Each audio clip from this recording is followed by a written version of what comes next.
रायगड जिल्हा तळा तालुक्यातील फॉरेस्ट हिल्स रिसॉर्ट यांच्या प्रशासनाकडून जवळपास 100हून अधिक स्थानिक कामगारांना अचानकपणे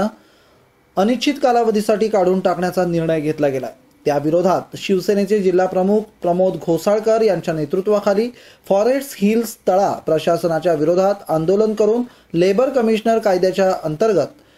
कामगारांना लागू असलेले सर्व नियम, अटी व मिळणारे फायदे मिळावेत अशी मागणी यावेळी त्यांच्याकडून करण्यात आली आहे। अखिल भारतीय श्रमिक कामगार युनियन कामगार एकता ठाकरे यांना अभिवादन करून शिवसेनेचे मुख्य नेते, महाराष्ट्राचे लाडके मुख्यमंत्री आदरणीय एकनाथ शिंदे साहेब, आपल्या सर्वांचे लाडके शिवसेनेचे उपनेते, आपले सर्वांचे आमदार आदरणीय बळीराम गोगावले यांच्या विचाराला अभिवादन करतो। आज या ठिकाणी फॉरेस्ट हिल या रिसॉर्टमध्ये अनेक वर्ष आपण काम करत आहात आणि खऱ्या अर्थाने कामगार न्याय देणं ठरलं आणि गेल्या 10-12 वर्षाच्या कालावधीमध्ये या ठिकाणी मी सांगेन, आमच्या महिला भगिनी सांगत होत्या त्या दिवशी मला की आम्ही हांड्यावर डोक्यावर हांडा घेऊन या ठिकाणी पाणी पोहोचवलेलं आहे। या ठिकाणी करत असताना या ठिकाणी आपलं युनियन आपल्याला चांगल्या प्रकारे काम करते।